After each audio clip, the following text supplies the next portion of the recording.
Tell stories like a native C2 English secrets. Hey everyone, want to speak English so fluently that you captivate every listener like a movie star? You're in the right place.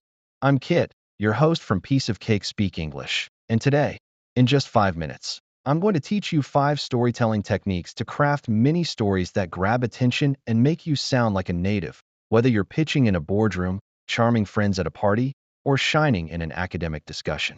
I've worked with many advanced learners like you to make their English unforgettable. One of my C2 students used a storytelling trick I taught to pitch an idea at work and won over the entire team. That's the kind of impact we're chasing. My mission with Piece of Cake Speak English is to help you tell stories that stick, using vivid language and native-like confidence. By the end of this video, you'll know 5 techniques to create stories that wow any audience.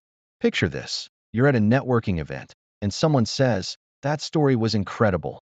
You sound so natural." That's our goal today.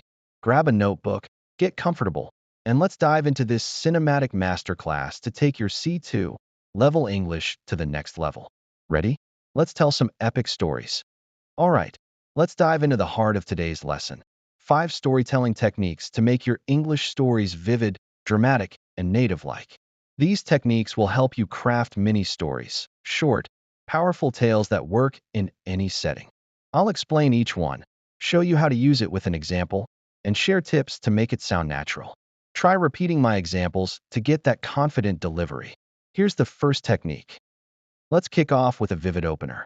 This means beginning your story with a striking image or moment that hooks your listener, like the opening scene of a movie. It sets the stage and grabs attention instantly. For example, in a business pitch, you might start, picture a bustling city street, horns blaring, and me, sprinting to make a meeting that could change everything.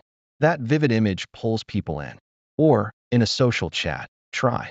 Imagine a snowy mountain, stars sparkling, and me stuck with no phone battery. In American storytelling, vivid openers paint a picture, so use sensory details like sounds or sights to make it pop. Try saying that pitch example now for practice. Ready for the next technique? Let's keep it rolling. Next up is adding an emotional hook. This means weaving in a feeling, hope, fear, excitement, that makes your listener care, like a dramatic twist in a film. It's perfect for connecting in any setting. In a job interview, you might say, "I was terrified, standing in front of 50 people, but I took a deep breath and gave the best speech of my life." The fear and triumph make it relatable. Or, with friends, "I felt so proud when my little sister won her first race." In American culture, sharing emotions builds trust, so pick a feeling that fits your story. Try that interview example aloud to feel the emotion. Let's move to technique number 3. Here's a game changer. Use a dramatic pause. This means pausing at a key moment to build suspense, like a cliffhanger in a movie. It's subtle but powerful in professional or casual stories. In a presentation, you might say, "We were about to lose the deal until we found a solution." That pause keeps listeners hooked. Or, with friends, "I opened the box, and it was the puppy I always wanted." In American storytelling, pauses add drama, but don't overdo them. 1 or 2 is enough. Try that presentation example with a pause now. All right, let's hit the 4th technique. Create a relatable character.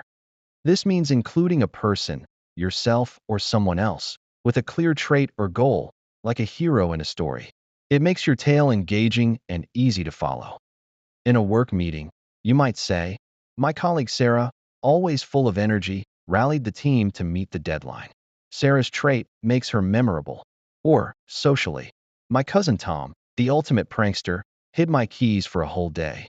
In American stories, relatable characters ground the narrative, so give them one vivid trait. Try that work example aloud. Last one, let's make it epic. Here's the final technique. End with a strong closer. This means wrapping up your story with a memorable line or lesson, like the final scene of a movie. It leaves a lasting impression.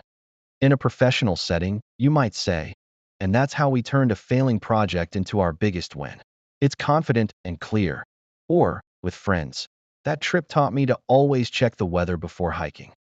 In American culture, strong closers tie the story together, so aim for something punchy. Try that professional example now. Great job learning those techniques. Now let's put them into action with some interactive practice. Craft a mini story using each technique and say it aloud to build that native-like flair. Pause the video if you need time. To start with a vivid opener, try this. Picture a crowded airport, lights flashing, and me racing to catch my flight. Say it with energy. Now try your own opener. Describe a place, like a busy cafe. Pause and give it a shot. Next, add an emotional hook. Say, I was so nervous before my speech, but I nailed it. Feel the emotion. Now try. Share a moment you felt excited or scared. Picture a job interview. Say it now. Pause and practice. For use a dramatic pause, try. I clicked send on the email and got the job offer. Add that pause. Now try your own.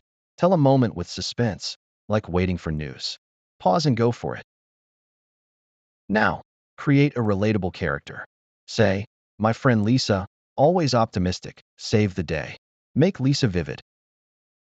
Try your own. Describe someone, like a funny coworker. Picture a team meeting. Say it aloud. Pause and try. Finally, end with a strong closer. Try. That's how I learned to always plan ahead. Make it punchy. Now try your own. End a story with a lesson, like trusting your instincts. Say it with confidence. Pause and practice. Quick recap.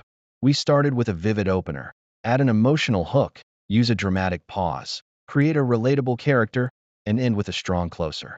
Practice these in real life. Try telling a story in a meeting, with friends, or in class. Wow, you did it! Today, you mastered 5 storytelling techniques to sound like a native English speaker. You've learned to start with a vivid opener, add an emotional hook, use a dramatic pause, create a relatable character, and end with a strong closer. These will make your stories unforgettable in meetings, social chats, or academic settings. Imagine the confidence you'll feel captivating everyone with your tales. Your challenge: tell one mini story today. Try a vivid opener in a work email or a dramatic pause with friends. You're ready to shine in any English-speaking moment. If you love this lesson, subscribe to Piece of Cake Speak English for more expert tips to polish your fluency. Share this video with a friend who's perfecting their English. It'll make their day. Next time, we'll dive into mastering English presentations with cinematic flair, so stay tuned. Thanks for joining me, and I'll see you in the next video. Keep telling epic stories.